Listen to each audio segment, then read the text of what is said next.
Just one more second, everybody, while I push the live stream over to Facebook, and then we will kick things off. It's a hot day here in New Hampshire, so we're going to have some cold cocktails with Amanda.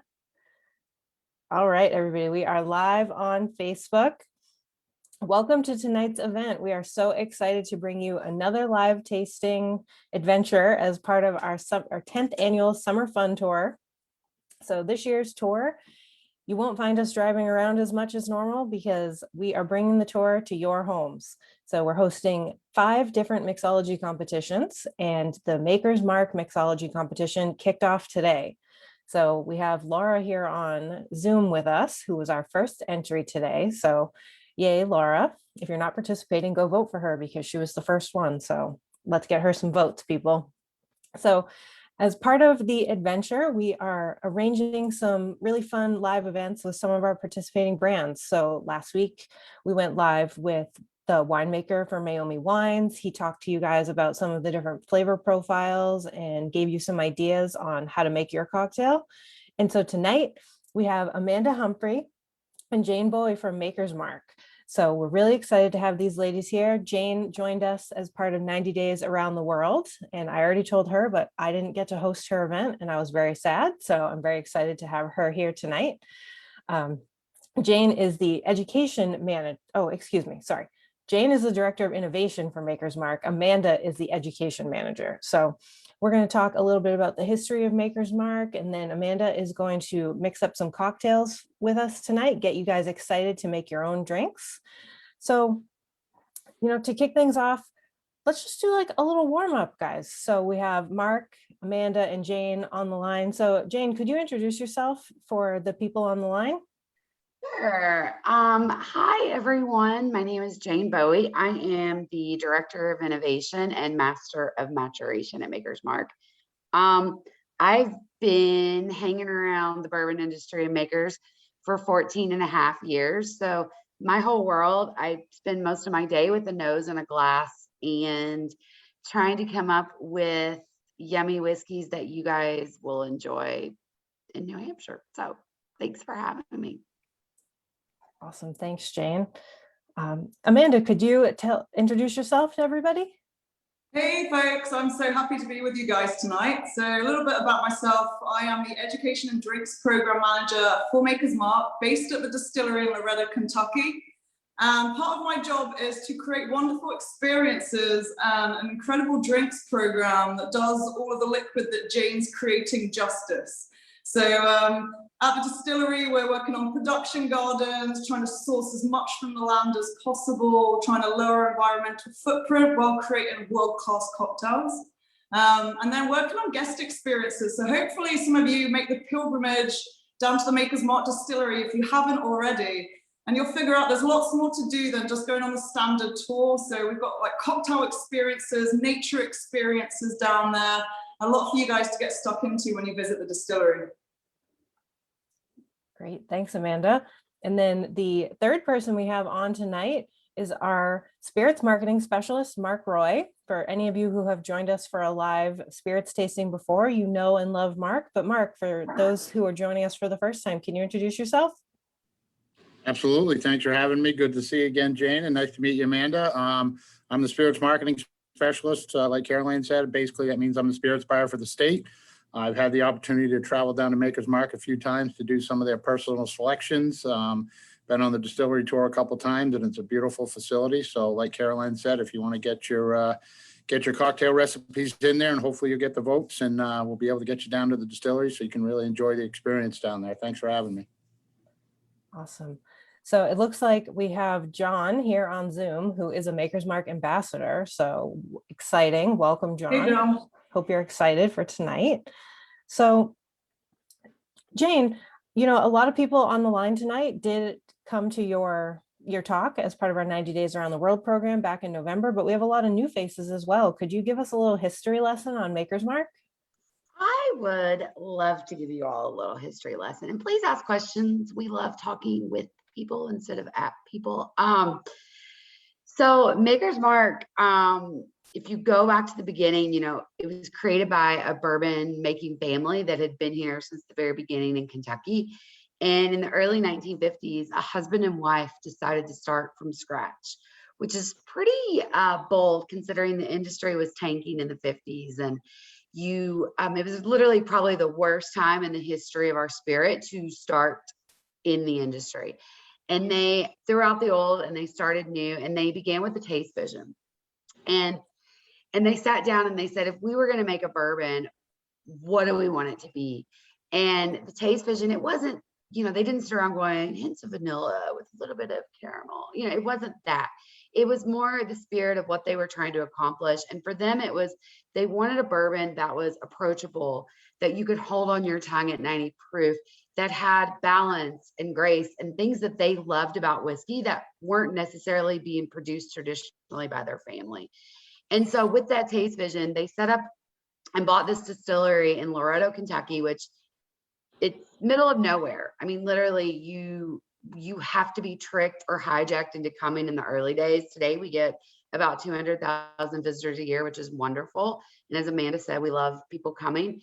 But they set up this distillery based on a water source and the farms around them and having good agriculture to make this whiskey. And 70 years later, we have 274 employees that show up every day to this place with the sole purpose of not screwing up Bill and Margie's whiskey. And there's a lot of things we do at Makers that were kind of standard practice 70 years ago. And you've seen a lot of change in our industry over time.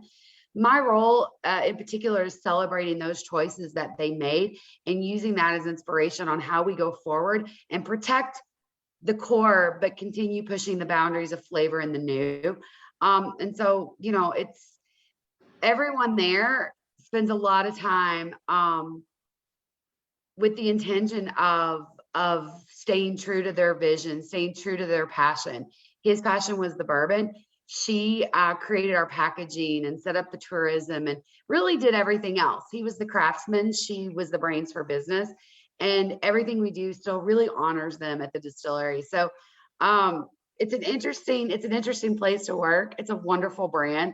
We do, those of you who want nuance, our mash bill uses wheat instead of rye. There's a few other things. So, but it's really 70 years of trying to show up and make quality bourbon every single day. So Jane, we do already have a question for you. Why is it called bourbon whiskey rather than bourbon or whiskey? So bourbon is a style of whiskey. Whiskey's kind of the general category, and whiskey has certain laws that it has to adhere to be a whiskey. It's a grain spirit, usually oak's involved. So bourbon is a type of whiskey that is now America's native spirit since the 1960s. There's this great quote from one of my favorite whiskey writers, Dave Broom, and he says, whiskey is a product of its economy and its environment. And when you think about that, bourbon was created here in the Commonwealth of Kentucky in the 1700s because of the economy and the environment. Corn grew in abundance, and you had settlers coming from Scotland and Ireland and Germany who knew how to make beer, and they knew how to make whiskey. And so they used what was available to them. They used the resources. And so corn, because it was so abundant, they started distilling it to preserve it and not waste any of that corn because they couldn't consume it all. And so this corn whiskey, this corn spirit was created. Barrels, they learned early on that by charring the wood and igniting it and actually caramelizing the wood sugars and entering that spirit into it, it gave it this color and this desirable flavor that was better than just that clear spirit. And so it's really just a style that is very regulated, and we're self-regulated as an industry. We work together to really set the bar high. So what I'll tell you, even if you don't love Makers, that's okay, right? There's a lot of bourbons out there, and even your most bog standard that Mark sells, that is a straight bourbon, it's going to be better quality than almost any other spirit because we worked really hard as an industry to put really tight standards around bourbon as a style of whiskey. If that makes that, I probably answered the question and then some. Great. So then Jane, I'm not sure if this next question is for you or Amanda or both of you, but it looks like we have another Maker's Mark ambassador on the line tonight, James. And then we just got another question asking if you could tell us about the ambassador program. Jane, I mean, I'll let you take that one because I'm from England and I moved over here a year ago, and actually you guys are super lucky because they don't have the ambassador program outside of Canada and America at the moment. So, Jane? We had a mini one in England when I worked there, and like 7 people would come to my birthday party every year. And then he stopped it. So our ambassador program, gosh, it dates back to kind of early 2000s, and how this brand was built. What I love about this brand, Bill Sr. and Margie, started the brand in the 1950s, and then their son, Bill Jr., joined the business in the 60s. And he actually trained as an aerospace engineer. He got a master's from Caltech Berkeley. He blew up a building, got kicked out of school, went to law school at Vanderbilt. This is a great story. Went to law school at Vanderbilt, and the Motlows, who ran Jack Daniels, were good friends. Our industry is very, very small. And they had a small office in Nashville, Tennessee, right across from Vanderbilt University. And Bill, being in law school and a student and not a lot of money, would go hang out at the Jack Daniels office through the week to get a free lunch. And so the Motlows were, they thought he was just interested in the industry, not knowing he was just coming over for the free lunch and to hang out with them. And so after he finishes law school, not knowing what he's going to do, the Motlows say, hey, you should go work for your mom and dad. Like, clearly you're very passionate about American whiskey. He wasn't. He was just passionate about a free lunch. But he thought, I don't know what else I'm going to do. So he goes to dad and says, I want a job. Dad says, no way. So he goes to mom and says, I want a job. Mom says, I'll talk to your dad. He gets a job. But he wasn't allowed to touch the whiskey. He wasn't allowed to touch the money. At the time, we didn't do any marketing or advertising. The brand took 14 years to turn a profit. It was a craft, it was a hobby when it started. And so his dad said, I'm going to give you a $1,500 budget, and you're not allowed to advertise or do all these things, but go find customers. And at this point, we were only distributed in Kentucky. And so Bill took that money and he started going to bars and restaurants in Louisville and Lexington, Kentucky that had makers. And he sat there, and as people would walk up, he'd buy them a drink and he would say, let me tell you about this bourbon. And it started growing by word of mouth. And people were really passionate. And that was our whole marketing campaign for the first 40 years of the brand. It was just talking to people. And if they liked it, they would tell their friends. And people became so passionate. Bill Jr. decided to bring them into the family by creating our ambassador program. And so all of you ambassadors, you do a lot of the heavy lifting for us. Thank you. And it really started from that sense of his dad hated marketers. He didn't believe in invading people's airspace. And so he just thought, if you tell your friends and they like it, they'll tell their friends. And that was how our ambassador program was born. And it's a really special relationship. We do a lot of events with you guys.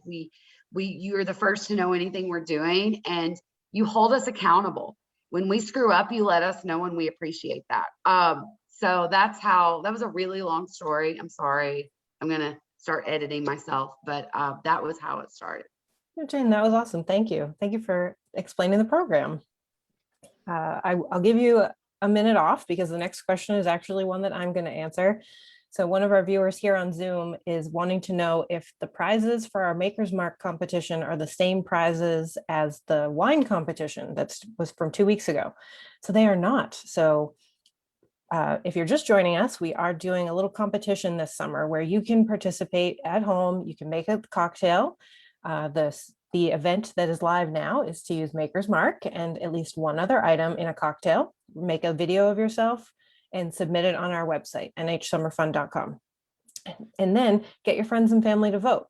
So then what happens is the 5 videos that have the most votes are all going to win prizes. And so the prizes for this event, well, I'll keep calling it an event, for this competition / event, tonight's an event, the prizes are all from Maker's Mark. So the first place winner is going to win a Maker's Mark distillery experience. So you're actually going to get to go down to the distillery. Maybe you'll get to meet Jane and Amanda in real life. you know, I'll make you again, some cocktails, I promise. So I'll create that's some amazing cocktails around you. so that's first prize. Second prize, third prize, fourth prize, and fifth prize are all kind of packages. So you'll get a gift card to our store. Second prize, you get a video projector and an outdoor movie screen. So that way you can have some fun at home this summer. Bose Bluetooth speaker, Maker's Mark sling chairs, Maker's Mark bar tools, and a $50 gift card to take some online mixology classes. So you can find all of the prizes at nhsummerfun.com and then click on the tab for current challenge. So that's also where you can submit your video if you do want to mix along. So I hope that you will all mix along. The competition just opened up today and it goes for nearly 2 weeks. So the last day for votes will be July 11th at 11:59 p.m. So just under 2 weeks for this competition. Without further ado, I will kick things back to the wonderful women of Maker's Mark. So Amanda, do you think it's time for a cocktail? I think we've been waiting long enough, right? Let's do it. Perfect. So when we usually think about bourbon and bourbon traditional sort of classic cocktails, we usually think of sort of wintry autumn, stirred down and brown cocktails. You usually think of your Boulevardiers, your Manhattans, your old fashions, which are absolutely delicious drinks. But sometimes when it's super, super hot outside, you just want something refreshing and summery. So today is about showcasing that Maker's Mark and bourbon can be a summery cocktail that's light and refreshing, as well as those beautiful stirred down and brown drinks. So hopefully giving you a bit of food for thought when it comes to creating your incredible recipes at home. So even Maker's Mark does work incredibly well, and my favorite cocktail is actually the old fashioned, but we're going to go down the summer route today with stuff that you can find usually laying around your house at home. Maybe the last cocktail, you might have to go and buy a couple of items, but I've tried to make it as easy as possible for you just to pick stuff up from your local supermarket or from maybe stuff that you have in the house. Also, just to premise before we start that you don't need all of this fancy cocktail equipment just off the bat. So you can actually substitute a lot of this fancy cocktail equipment that you see in bars and restaurants for kitchen utensils or things that are laying around your house at home. So the first cocktail that we're going to create is a modern classic. So Maker's Mark, we're actually playing in the modern classic cocktails as well as classic. And what that means is drinks that have been created after 1980 are classed as a modern classic cocktail. So this one that we're going to create first is called the Gold Rush, and it's a twist on a classic whiskey sour. You don't need egg white, you don't need bitters. It's 3 ingredients. It lets all of those 3 ingredients shine, and it just makes for the most perfectly balanced whiskey sour that you've ever tried. This was created in the early 2000s in New York by a gentleman working at the Milk and Honey Bar at the time. So it is Maker's Mark, and you can use any Maker's Mark you have at home and it will work wonderfully. I'm going to be using classic today because I always, when I mix them with citrus and sugars, I always tend to sort of go for classic. When I'm starting to stir and I'm starting to elevate my drinks, then I'm moving over to 46, 101 and cask strength. But anything you have at home, Maker's wise, is going to work wonderfully. So the first ingredient we're going to put in, always put in your lowest denominator first. So if we mess this cocktail up, you're not wasting your makers, you're just wasting your lemon juice and your honey. So the first ingredient is your citrus element going into there. So citrus, I'm going to use a jigger, which is one of the measures that we use in bars. But if you don't have that, you can use a small measure or one of these large measurers that you have for baking in your kitchen at home.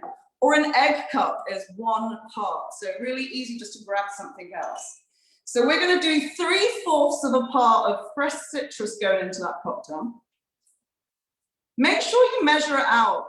If you don't measure it out and you're guesstimating it by eye, then your drink is going to taste different every single time. For consistency, you know, if you're entertaining at home or you're making drinks for family and friends, it means that every drink's going to taste the same as it should every time if you're measuring out completely. The next ingredient I'm quite excited about because we have an apiary at Maker's Mark. So we have a beehive at Maker's Mark, bees that pollinate on the wildflowers and the sunflowers in the production garden. I'd recommend wherever you are that you try and source your honey from as locally as possible. Beautiful flavors that are coming through. Honey tastes different wherever like bees are pollinating around the world. So we're going to add 3/4 of this honey water. Don't take your honey and directly pour it into your shaker because it's going to gloop and you're not going to get that sugar running through the drink. So add a touch of hot water to your honey, 2 parts honey to 1 part water, give it a little swirl, and that's what we're going to use for the 3/4. If you've made lots of this, you can keep it in the fridge and then you can save it for later and then re-pour it out. So we're just going to pour out 3/4 of the honey water going in. This is going to give it this beautiful, sweet floral note coming through in this cocktail. And then the star of the show, we're going to go for 2 parts, a large measure of Maker's Mark Classic. So we're not an age statement bourbon, but we're aged to taste. So I'm going to pour 2 parts of this Maker's Mark beautiful wheated bourbon. And what works wonderfully with this is you think 2 flavor counts in bourbon. You think wheat sweet and rye spice. Wheat sweet works perfectly in sour cocktails like this. So 2 parts right to the top, which is 2 ounces. Now you might have noticed that I've been pouring into a mason jar rather than a shaker. People have got jam jars, mason jars at home. We can use this instead of the shaker today. So just going to top that with ice. That is our 3 ingredients ready to go. Really simple, but I promise you it's one of the most refreshing bourbon cocktails that you guys will ever try. Remember, when you're shaking, more ice, less dilution. So try and fill to the top with ice, just to make sure that your drink is as it should be, temperature and dilution wise.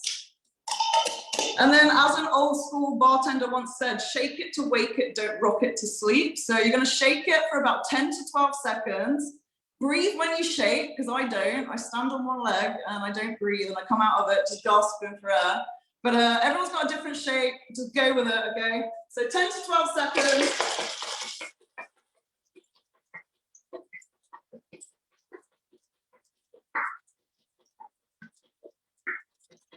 Or until you can't breathe anymore. And the reason why you're shaking is to amalgamate all of these beautiful flavors together, to chill your drink, and also to get about 20% dilution from that ice going into your cocktail. So I'm going to take a rocks glass, I'm going to fill that with ice. Try not to use the same ice out of your shaker because it's going to over dilute your drink really quickly. And all I'm going to do is take a tea strainer that I found and just pour into that fresh glass over that fresh ice.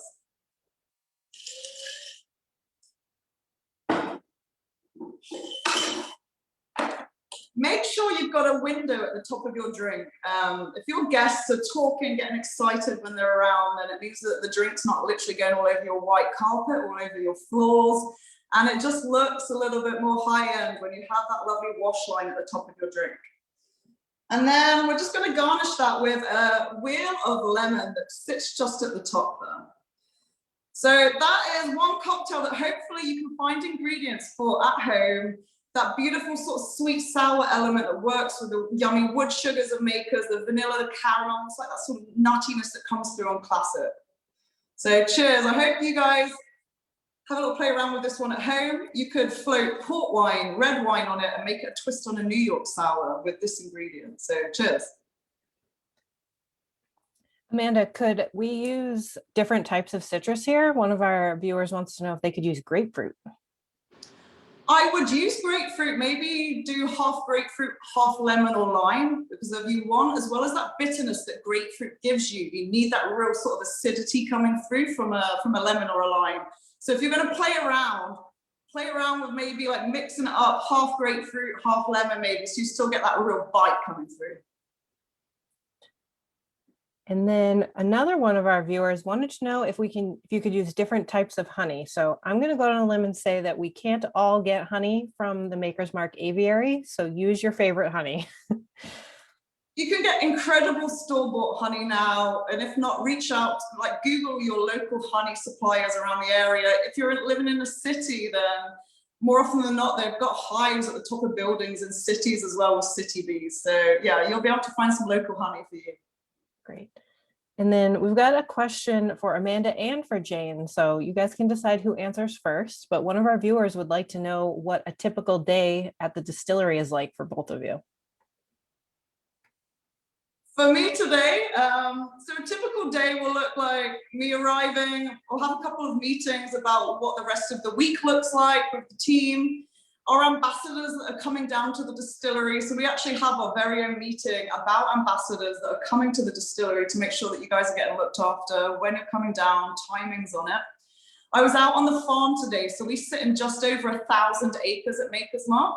So you've got the main heart of campus where the distillery, the cellar, Jane's Innovation Lab sits, our innovation garden, and a couple of our rick houses. But then we've got 1,000 acres that's spread out to the back of the property near the spring-fed lake.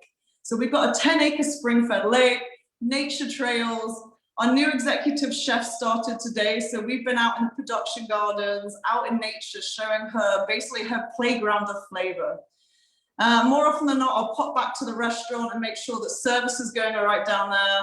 Working on new experiences for guests. So when like people arrive at the distillery, they've got a whole day's worth of stuff to do activity-wise. And then working on drinks programs. So what that looks like out in the global market as well as the distillery. But as I'm sure Jane will vouch for it, it's a completely different day every day that we're there. You're never doing the same thing twice. And the creativity, the excitement around the vision that we have down there just means that, yeah, it's a different day every day. Cool. And what about you, Jane? My days are probably a little more regimented. There's definitely differences, but I, you know, depending on the week and the project, but I start every morning tasting.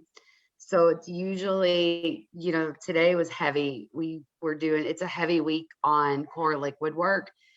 So I start with classic makers in the morning, depending on what we're working on. So this morning there was about 52 samples. So I start with that in the morning, and then usually a meeting or emails or project. We actually, you know, I spend a lot of time studying where flavor comes from in our agriculture as well as our processes. So work with the different distillery teams, whether it's warehousing or production from the distillery. Today I actually had time with some farmers. They're harvesting wheat right now. So trying to see what the crop looks like this year, how the yields are coming in, varieties they use, different things. Afternoons are typically more innovation. So we taste based on flavor impact. So the afternoon we taste, we're actually working on next year's wood finishing series. And so we spent some time with that. So most of my day, it's tasting and nosing and then popping in on meetings and projects. And then hanging out with you guys. That's different. That's fun. Awesome. Jane, I do have to step in because when people in the business talk about you taste in the morning, you taste in the afternoon, everybody says, "Ooh, that's a tough job. You get to taste whiskey all day." It is a tough job. People that have done it before, it is not an easy job. It's not fun and games, and it takes some hard work, and it you know, it does some work on your palate and your sense of smell and everything else. So for the people that think it's a glorified, hey, I wish I could do that every day, it is a great job, and you know, it's a wonderful job to have, but it certainly is work every day for sure. It's fun. And if you come down to the distillery, do not go into Jane's Innovation Lab with perfume on, because I did that once. She was like, "What is that smell? Get out." She's like, "Never come in here with." She's got the most insane nose that I've ever met before. So yeah, if you've like eaten a curry the night before, or you're going in with like 2-day-old perfume on, she's gonna smell it. I haven't worn lotion. I haven't put lotion on my hands in years. Yeah, it's we're intense on smells. Like we don't even have a coffee pod. We do just like Nespresso single pods, which is so expensive and feels so wasteful. But if you brew a pot of coffee in the lab, like it's all you smell. So it's fun, but it is, Mark, to your point, it's work. But here's the thing, everyone always asks, it's a muscle. It's like exercising anything. You want to be good at something, you practice. And so, yes, some people like are born, I was born with a picky nose. My palate's probably average, and it's just practice. Like you guys can do it at home. It's repetition, it's learning, it's association. But yeah, this week, I'll tell you, Mark, this week the project, it's felt like work. It's not been quite as fun as, but I would say our worst day is better than 95% of the world's best day, probably. So no complaints. So Mark, before we let Amanda move on to her next cocktail, could you just share current pricing on that Maker's Mark that she was just using in case anybody wants to head out and make their own cocktails? Absolutely. As you mentioned, we got a great business relationship with our local broker here, Southern Glaziers, and the team down at Maker's Mark. So they're one of our big sponsors for our summer fun program this year, which we're excited about. And we just launched, coming out of COVID and getting back to normal. They've got some great pricing. Maker's Mark, the 175 size is on sale right now for $43.99. The liter size is on sale for $26.99. And the 750 size is on sale right now for $22.99 for the month of July. So this is the time to go out and grab some and stock your cabinet up. And I know I'm gonna, because that first cocktail Amanda made looked really good. So we'll start with that one. Awesome. Thanks, Mark. So Amanda, what do you have next for us?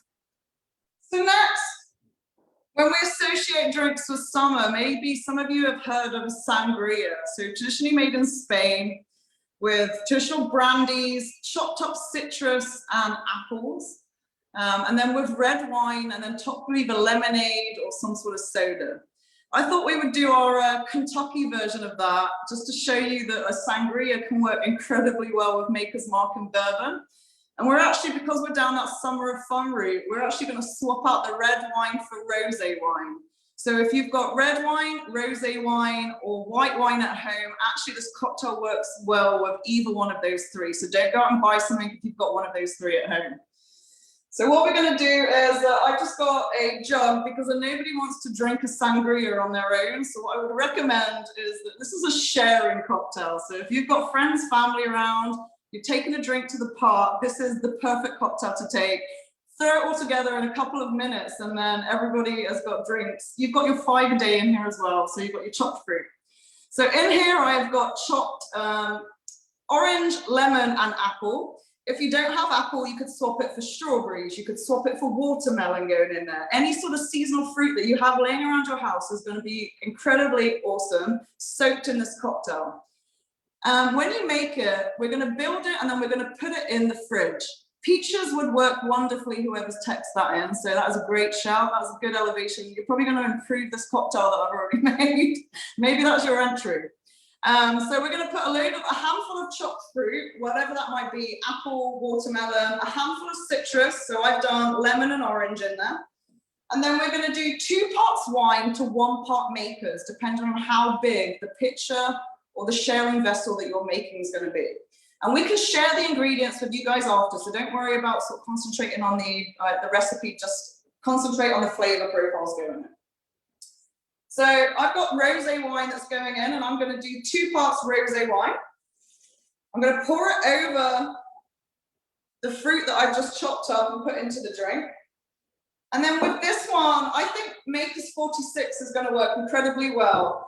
All of the wood spice that comes through on Makers, you get that spice note, you almost get this sort of chocolatey note, this bitter chocolate that comes through on it. Real heavy vanilla and caramel notes. I think this is going to work really well in the sangria that we're making. So what we're going to do is do half of what you used of the rosé wine. So I'm just going to fill the glass up to halfway with this one.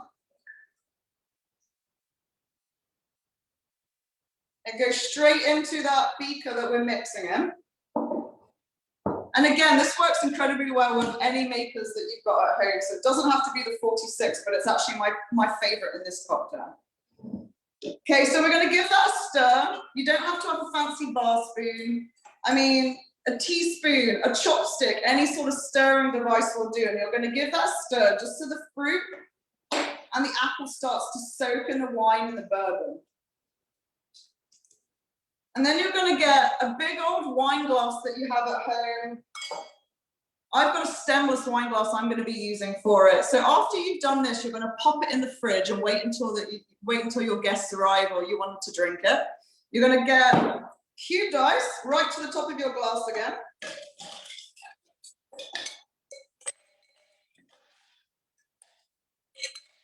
Mint actually works really well with this, with watermelon and berries as well. So if you have herbs at home, you can actually run herbs through this drink as well, and it works awesomely.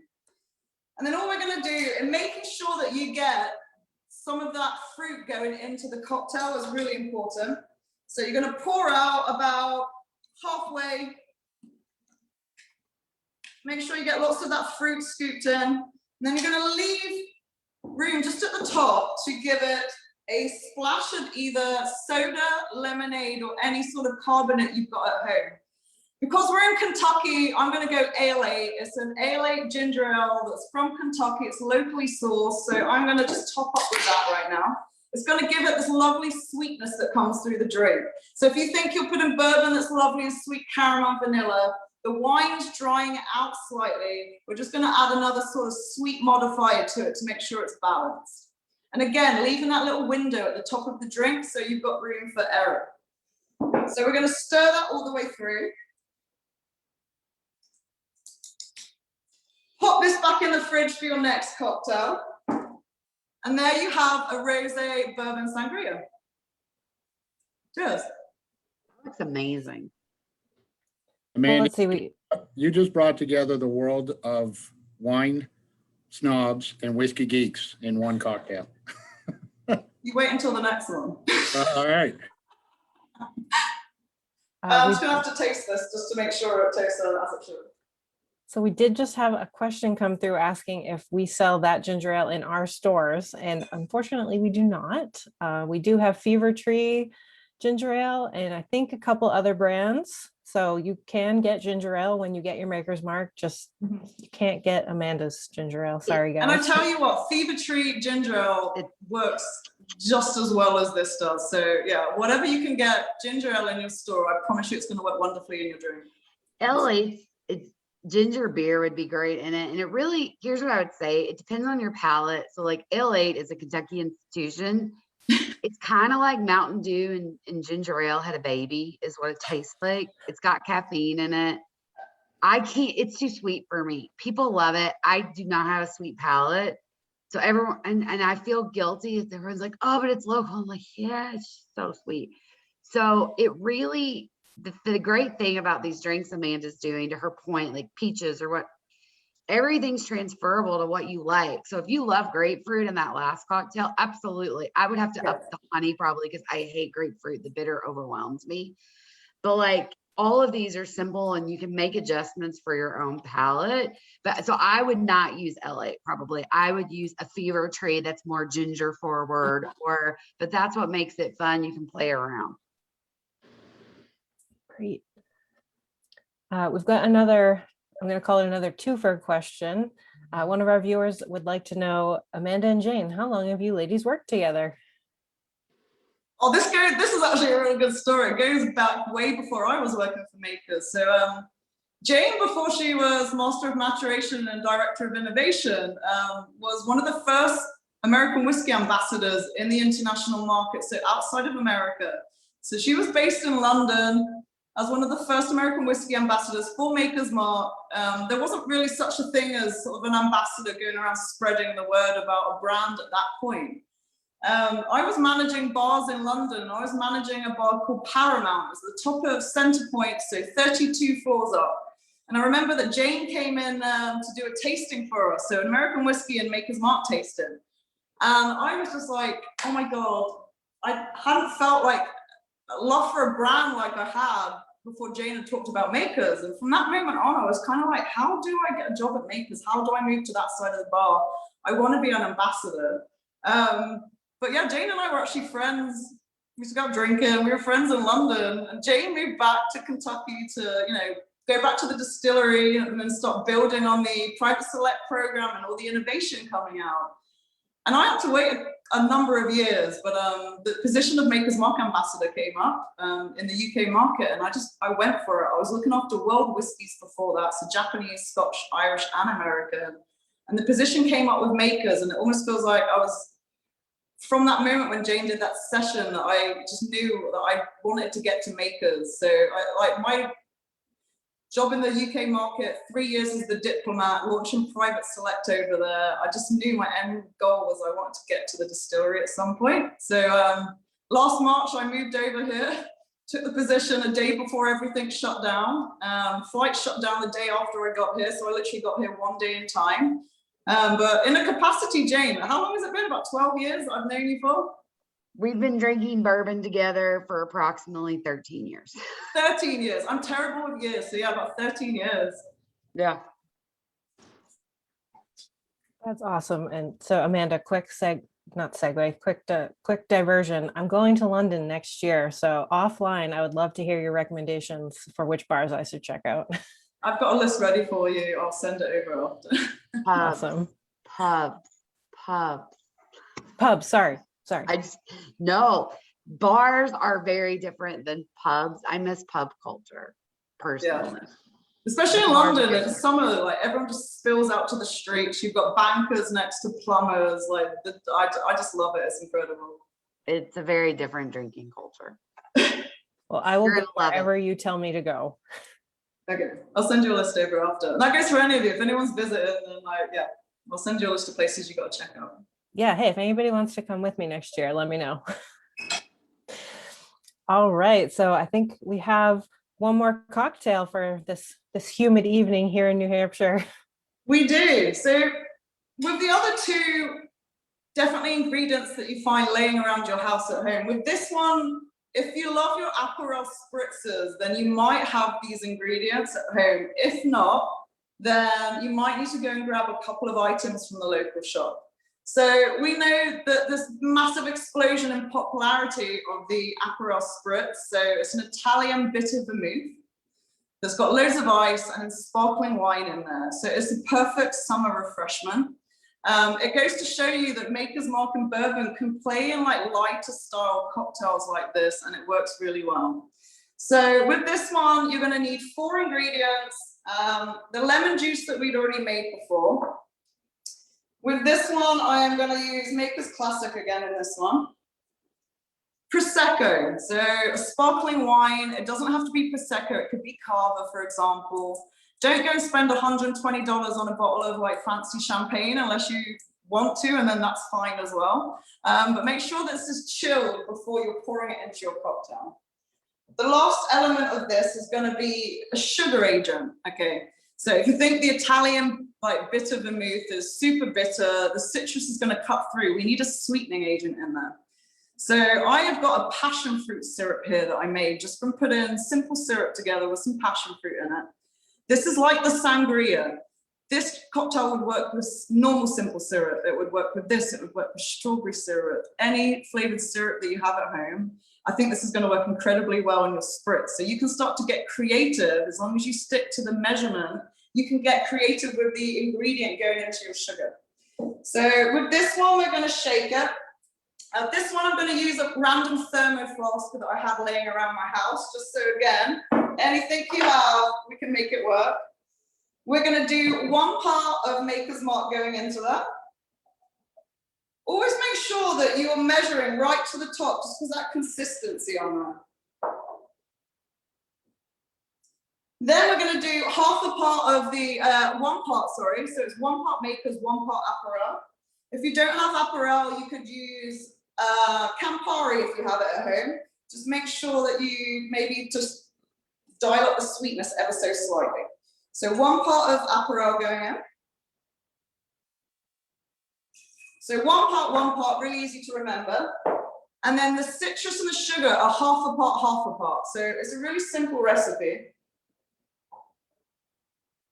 2 to 1 sugar to water. So you're taking granulated sugar, you're going to put it on a pan with 1 part water, and you're going to let it dissolve in that water, cool down, and then you've got your base for your simple syrup that then you can add other flavors and ingredients to. So your base is that 2 to 1 sugar to water.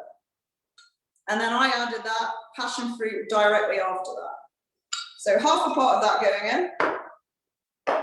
And then half a part of that citrus that we squeezed before. So I'm going to add some cubed ice again to this one. I've run out of ice. I'm going to be 1 second. I'm going to my fridge. So Mark, while we wait for Amanda, we did actually have another question for you about the other expression that she was using. Is that readily available in our stores, or is that only available in limited stores? That is available readily. The Maker's Mark 46, the 375 size, is currently on sale for $31.99. And if you visit some of our larger locations, we do have some other select products out there, like the 46 cast strength, the Maker's Mark cast strength, the 101. And as Jane mentioned about earlier, she's working on next year's series. We just released the 2021 wood finish series as well. So visit one of our stores, ask one of our staff out there. They'd be happy to help you out and find your favorite Maker's Mark in our stores. Awesome. Thanks, Matt. You got So your again, ice? I'm going to shake it for like 10 to 12 seconds, just to make sure you're getting that ice and dilution.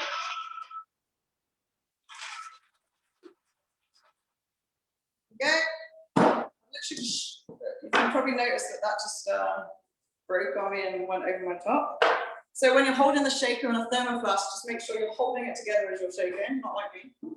And then this one, we're going to use the same glasses we used for the last one. If you've got a wine glass at home, then use the wine glass with the stem like you do with an Aperol spritz. So we're going to single strain this into your cocktail glass full of cubed ice. You got this beautiful sort of sunset color that comes through on it. And then we're going to just give it a little top of sparkling wine. So as I said, I've got Prosecco here, but you can use Cava or any sparkling wine that you have at home. And yeah, get creative with the flavor. So, you know, raspberry, strawberry, you can get basil flavor. You could just, the possibilities are endless with you creating your own versions at home with this. So again, leave a little window at the top of the glass. There's only a splash of Prosecco going in there. And then I'm just going to give it a stir with that chopstick that I found in my cupboard before.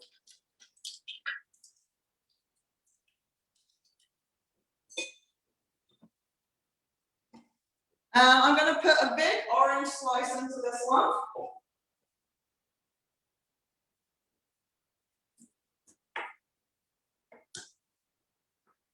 And then with this one, sometimes you want a straw with a drink like this. So we're trying to move away from single-use plastics. So at Maker's Mark, it's quite fitting. We're using wheat straws. So you can get these online. And this is hay, it's wheat. So wheat straws have gone full circle. This is what they would have used straws with originally. That's why it's called straw. We've moved away from single use, from paper straws that sog in your drinks. So using something like a wheat straw, or I've got agave fiber straws here. There's lots of different versions that you can use that are environmentally friendly. So whatever you've got at home with those, we're just going to pop that around your garnish. And then that is a bourbon spritz. So hopefully you try that out at home. Cheers. Awesome. So I'm wondering, anybody on Zoom or anybody watching on Facebook, were you mixing along and what are you drinking now? Leave a comment on Zoom or on the Facebook live stream. I just want to know. I want to live vicariously through everybody who is mixing along tonight. My seltzer and I are envious. Salsa would work great in this if you don't have sparkling wine, FYI. Perfect. So let's see, we've got a few more questions for you guys. So one of our viewers is wondering, does Maker's Mark grow their own grains for the bourbon? We do not. We have farmer partners. So the wheat is grown by one family in the county, the Petersons. The corn comes within really 4 surrounding counties. Our corn broker or supplier is a guy called Ronnie Mattingly. And so Ronnie, actually, we used to get our wheat from him, and the Petersons used to haul slop. It's all multi-generational farmers family. And then our barley is coming from the Plains states. So we do grow experimental grains just to kind of learn and understand where flavor is coming from. You know, when you look at the last 70 years and the grains we would have gotten in the 50s and 60s, chances are they're very different now as the industry has become more commodity driven with modern varieties.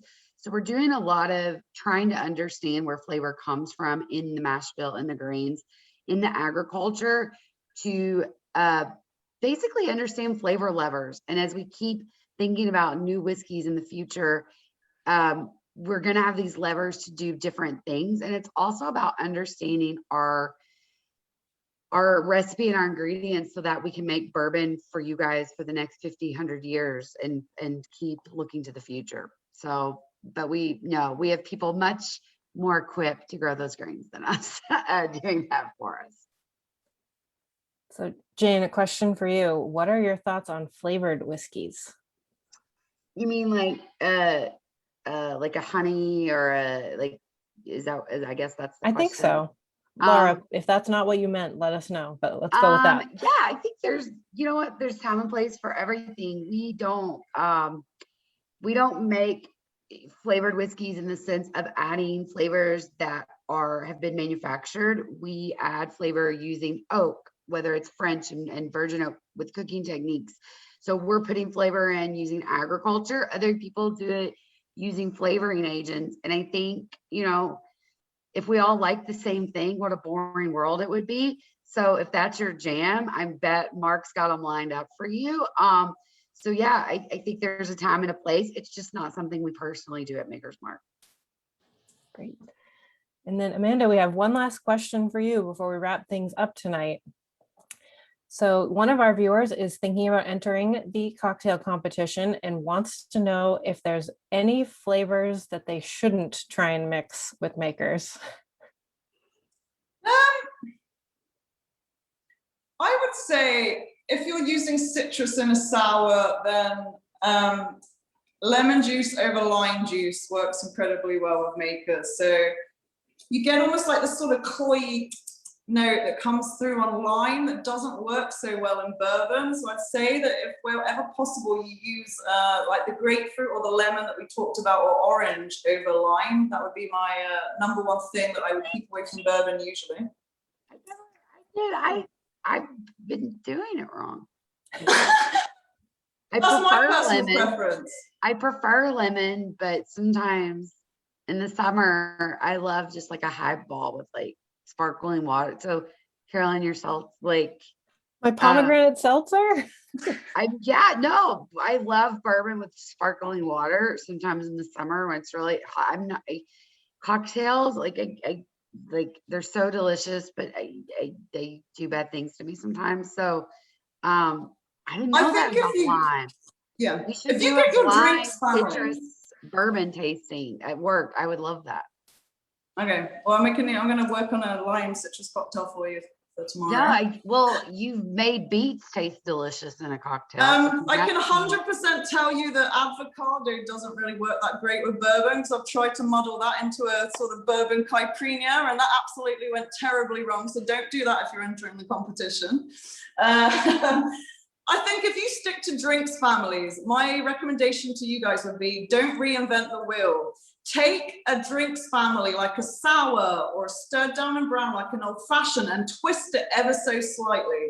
And the way you twist it is through changing the bitter in there or changing the flavor of the sugar. And I would recommend that that's the route you go down, is trying to elevate and tweak classic cocktails from classic drinks families. I just saw someone wrote they're having oolong tea and peach juice with honey. Is that Laura? That sounds incredible. Honestly, my grandma used to drink bourbon with peach schnapps and unsweetened iced tea. So like in the fridge, it would be like grandma's tea and then normal tea. And we never knew because I grew up in a dry town and it was like grandma's peach and that tea. Tastes incredible. We've got amazing.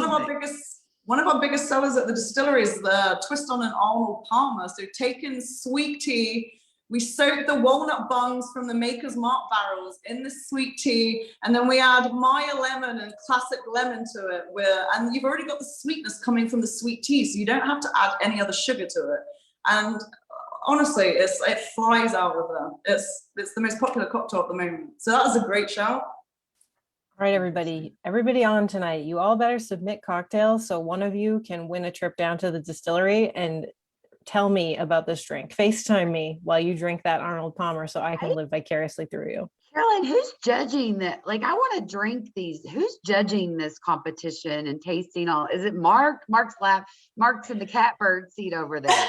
No, so it's all based on votes. So everybody who enters gets a unique sharing link so they can share their cocktail. And it's based on votes. I mean, I will neither confirm nor deny that we might have mixed a few of the drinks in my office just to give them a try last week, but it's all based on votes. So the more votes you get, the better your chances are of winning. And, Interesting. you know, the cooler your drink is, I'm sure the more votes it's going to get. Last week, And if- the wine cocktail that won was a wine pina colada. Wow. That sounds good.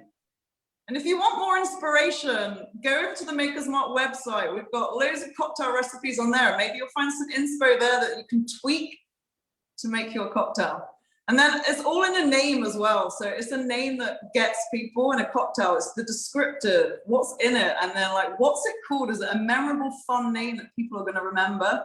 So when I'm always struggling for names for cocktails, if I'm having like a bit of a moment where I haven't got creativity, I'll just go onto like horse racing pages and like, you know, horse racing names make for great cocktail names. So there's a little bit of inside info for you there. John here on Zoom just asked, Caroline, you're mixing drinks in the office. I should clarify. By the office, I mean, I'm working from home right now. So at the end of the day in my kitchen. Dawn, we call that research. Yes. All right, everybody. Thank you so much for tuning in tonight. This was so much fun. I hope you've been inspired by Jane and Amanda. I hope you enter the competition. Visit nhsummerfun.com to enter. One lucky person is going to get to potentially meet Jane and Amanda down at the distillery. Oh, sorry. One more question for Mark before we end things for this evening. Mark, what is the status of the Distillers Showcase this year? That is a great question, because I was just going to jump in with a shameless plug and extend an invitation to Jane again to come up and visit us. She's been part of the Distiller Showcase a couple times. And Amanda, you're more than welcome to come up and join Spirits Week. You'd be a great fit in some of our local on-premise accounts and at our big event.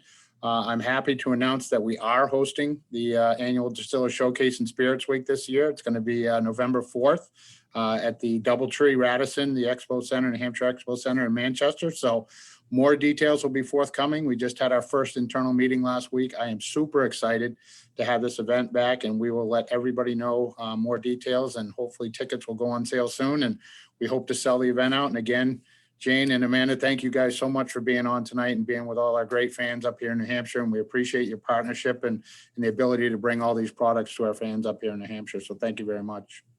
Thank you. I can't wait. I just wrote it down on my calendar. Awesome. So if you enter the competition but don't win the trip to the distillery, you might still be able to see Jane and Amanda at the Distillers Showcase this year. We're excited to have it back. I knew the answer. That's why I asked the question. I knew you'd all like Mark's answer. All right, everybody, have a great night. If you would like these cocktail recipes, Amanda is going to share those with me, and I'll be emailing them to everybody who had pre-registered for tonight's event. I'll share them on Facebook as well. And if you want more Maker's Mark inspiration, the team at Maker's Mark also sent us some videos to share with you guys with some other cocktails. So those will be up on our Instagram and Facebook over the next week to get you excited for the competition. All right, thanks everybody. I hope you stay cool in this heat. Go mix up one of those cocktails and enjoy your evening. We'll talk to you later. Yes. Good night. Bye. Bye, good night.